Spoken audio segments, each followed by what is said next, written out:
الرحمن علم القرآن خلق الإنسان علمه البيان۔ جس زمانے کے اندر ہم یہاں پڑھتے تھے 1944 اور 45 میں اور 47 تک میں رہا ہوں یہاں پر، تو ایک دن ہم نے پروگرام بنایا کہ اہم ترین لیڈروں سے ملاقات کی جائے، تو سب سے پہلے مولانا ابوالکلام آزاد کے یہاں پہنچے۔ وہ جو غبار خاتم انہوں نے لکھا ہے کہ 4 بجے صبح کو میں اٹھ جاتا ہوں، وہ واقعتاً وہ اٹھ چکے تھے، جاگ چکے تھے۔ ان کے ذوق کے مطابق ہم 1 لیٹر کی شیشی لے گئے، اور کیونکہ مولانا سگریٹ بہت پیتے تھے تو چاندی کا ایک کیس بھی لے گئے۔ تو مولانا غسل کر کے باہر آئے تھے، 2-4 منٹ تک صرف ہمارے ساتھ کھڑے ہوئے وہ، اور بچوں کے ساتھ کیا بات چیت کرتے ہم بھی فقط ان کے دیکھنے میں، بلکہ حماقت یہ کی کہ جب ہم گفتگو کر کے بات چیت کر کے دیکھ کے گفتگو بات چیت تو درکنار، باہر آ کر ان کے دروازے کے آئینے میں سے انہیں جھانکنے لگے، یہ حماقت۔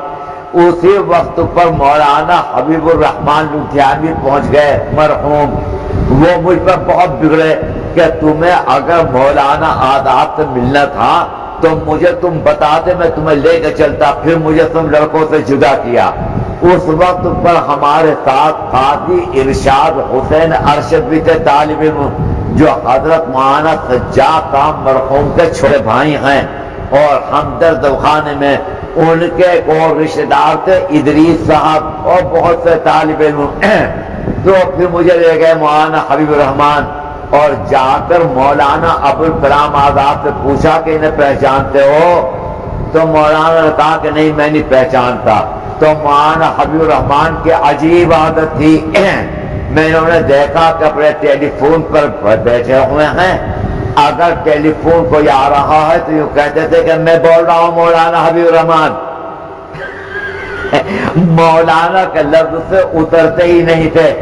صبح کو ان کے یہاں پر ایک مجلس ہوتی تھی قرآن مجید کی، اس میں ان کے صاحبزادے ہوتے تھے، مولوی عزیز الرحمان صاحب مرحوم، جنہوں نے جامعہ ملیہ کی ایک شاخ کھولی تھی، اور اس کے ساتھ ساتھ ان کے بڑے لڑکے مولانا خلیل الرحمان اور بھی۔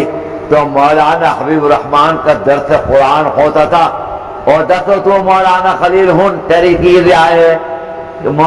اپنے بیٹوں کہتے تھے کہ او مولانا خلیل تو اب اپنی رائے بیان کری ساتھ کے متعلق کہ تیری کیا رائے ہے؟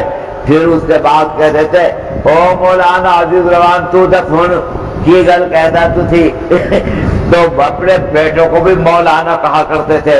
تو مجھے لے گئے، ان کی عادت تھی، اور مولانا ابوالکلام آزاد سے جا کر بولے کہ انہیں پہچانتے ہو؟ اپنے خاص انداز میں لب و لہجہ بہت ان کا عجیب و غریب تھا۔ تو مولانا ابوالکلام آزاد نے کہا کہ میں نہیں جانتا بھائی، پہچانتا نہیں۔ فرمایا کہ یہ امیر المومنین فی الہند، امیر المومنین حدیث کے صاحبزادے مولانا ورشا کے، ان کے سر پہ ہاتھ رکھو، فوری طور پر ہاتھ رکھو۔ تو مولانا ابوالکلام آزاد نے میرے سر کے اوپر ہاتھ رکھا۔ وہاں سے ہم نکل کر گاندھی جی کے یہاں پہنچے، تو گاندھی جی نے ہمارے سامنے ایک سلیٹ پیش کر دی اور کہا کہ میرا آج مون برت ہے، اگر تمہیں کچھ لکھنا ہے تو اس کے اوپر لکھ دو۔ ظاہر ہے کیا لکھتے؟ وہاں سے نکل کر ہم جواہر لال کے یہاں پہنچے، وہ اپنی ایک رشتہ دار بہن کے یہاں ٹھہرے ہوئے تھے۔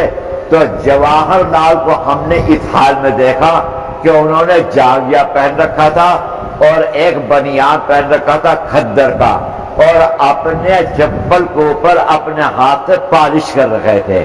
ہمیں کرسیوں کے اوپر بٹھا دیا، خود نیچے پالش کرتے رکھے، اور ہم سے بات چیت کرتے رہے ہماری ہی سطح کے مطابق۔ یہ بات ہے مسئلہ یہی کہ پڑھا کرو، پڑھنے میں بڑا فائدہ ہے، اس سے مستقبل چمکتا ہے، تابناک ہوتا ہے، فلاں فلاں۔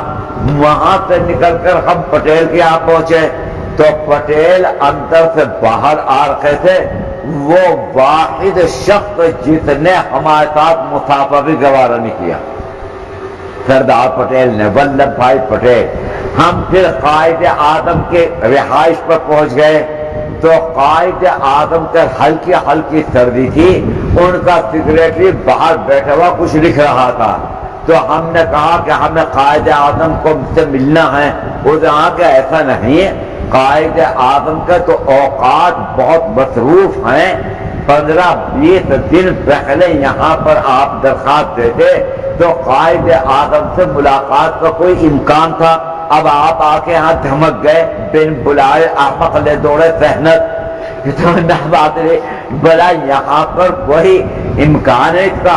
ہم ابھی یہ باتیں کر رہے تھے، قائد اعظم اندر سے نکل آئے، انہیں کوئی ضروری ٹیلی گرام دلوانا تھا، تو قائد اعظم کے گلے میں آتشی گلاس پڑا رہتا تھا، عینک نہیں لگاتے تھے، اس آتشی گلاس کو اٹھا کر وہ تحریر کو پڑھا کرتے تھے۔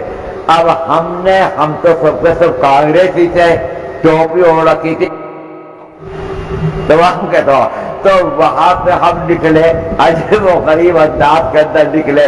یہ پہلا تاثر تھا